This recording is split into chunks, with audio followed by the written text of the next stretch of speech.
Welcome everyone to an Age of Empires 4 build order tutorial for the Rus, and today we're going to go through a 2-town center build order. So we're going to start off by queuing up a second scout from our town center. That's the first thing we do. Then we take the first 5 villagers to go to sheep, and we peel one away to build a hunting cabin first, and then a house, and then to go to food. We're going to be getting as much bounty as we possibly can, but we're going to go with a minimum of 2 deer packs. So you should be able to get both of your own deer packs, especially with 3 scouts. So that should be comfortable for you, and we will be rallying new villagers from the town center to all go to food until we age up to the feudal age. So the idea behind this build order is, don't forget, in season 3 the town centers now cost 350 stone. So instead of buying 2 tickets of stone with the golden gate, we will be buying 2 tickets of wood. The golden gate is of course that landmark to get us to the next stage, and we'll be able to trade favourably to get the resources we need for a very fast second town centre. As soon as that hunting cabin is built, make sure you train a 3rd scout, and we should really be placing the foundations down to start building that second town centre by around about 4 minutes 50 seconds. Depending on where you place it, it might be sort of about 5 minutes. Either way, it's in that ballpark. Alrighty, looking good so far, and as you can see, getting plenty of new villagers to food. And don't forget to bring the sheep back to the town centre as well. You don't want to run out, of course. We will be skipping wheelbarrows so that we can get that second town centre nice and early. We won't have enough gold, especially since the recent nerfs to the Rus when they don't get that gold from the sheep anymore. So at this point in the build, really we're just focusing on getting as much bounty as we possibly can. We will be rallying to food from the town centre, of course. We're getting up to 12 villagers on food, and it's at that time that we should be able to age up to the next age. Just as a word of reminder as well, I do have the PDF versions of my build orders on the channel. Just do check out the video description if you're interested. If you already have access to them, it will be on the most updated version, of course. And as you can see, we've got our deer packs. We've got 2 deer packs. I'm not going to take any more. I'm intentionally going to leave the 3rd deer pack alone because, of course, I just want to keep it so that the build is viable, even if you're only getting 2 deer packs. Alrighty, we're approaching that 12 villager mark on food. And that's the point where we need to think about aging up and just unqueue villagers extra that have been queued up from the town centre so you can afford that age up. Right, now that we're getting the age up ready, we'll be building the golden gate with 8 villagers from the town centre, and then new villagers from the town centre will go to the straggler tree. That should leave 4 villagers behind on the food, and now we're going to get the next 5 villagers from the town centre to the straggler tree. Those 5 villagers on the straggler tree will eventually go and collect gold with a gold mine.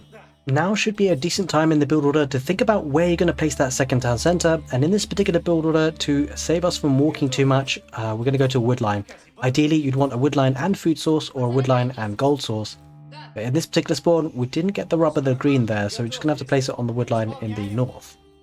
As you can see, we're just rallying to the straggler tree. So just to expand a little bit from here, we need to build a house using a builder villager that's building the golden gate.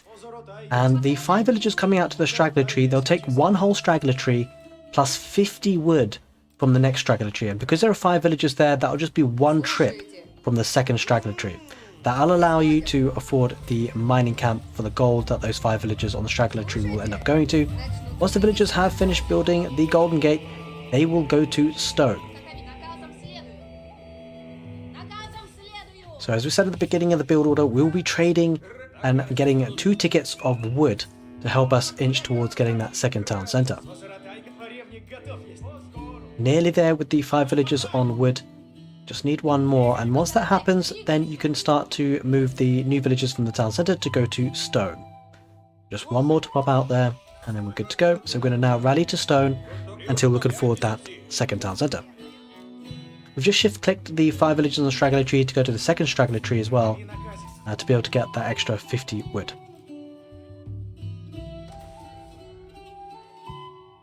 Okay, there they are. They're going to the second straggler tree, and new villagers go to stone.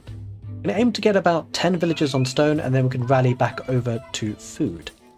Now, the thing to consider is to know when to pull those villagers away from stone to build the second town centre. You're aiming for 850 stone to remain on that stone pile, so keep an eagle eye, keep your cursor over that stone pile if you want to try and get it as close to efficient as possible, because once you hit 850 stone left on that mine, you can pull those villagers away to build that second town centre. There we are. We're going to pull away and now actually use those villagers to build the second town centre. We're rallying to food, And those 5 villagers that were on the straggler tree will now go to gold. Now we of course used 2 tickets from the Golden Gate for wood to afford that second town centre. As you can see, 10 villagers building that second town centre will be going to wood afterwards, and the 5 villagers now are gathering that gold. And the purpose of the 5 villagers and gold will enable us to spend more tickets from the Golden Gate for extra wood, but also think about getting upgrades, eco upgrades, whether it be wheelbarrow or double broadaxe. But you know, we need that second town centre up and rolling first anyway, and with the new town centre rallying to wood, the old primary town centre rallying to food.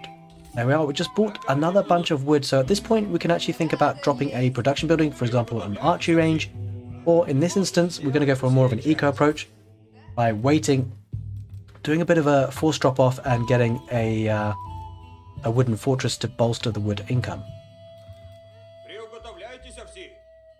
Righty, one drop off wasn't quite enough there, but we'll be getting a second, and now we're going to be dropping that wooden fortress on that wood line to bolster the wood income. And from then on, we'll be thinking about production and also eco upgrades. Alrighty, at this point we can very soon to be affording a wheelbarrow, which is usually the upgrade I'll go for next, and we can think about getting double broadaxe with the lumber camp as well. And once we can afford it, there's the wheelbarrow coming in now, and next will be double broadaxe. And from then on, really, I think a feudal age aggression with the Rus can be very strong, and you can think about going for a stable for knights, as well as archer ranges being added for the archers. And don't forget, there's 5 villagers on gold will help you afford those knights, as well as think about producing or building more hunting cabins around the map to get that passive gold generation income. So having a think of the numbers that you need in order to maintain constant production of 2 town centres and the stable and an archer range for night, you'll aim to have around about 18 villagers on food and 5 on gold, and really the rest of the villagers you want on wood, because you may think about having a farming transition if you want to keep a condensed economy.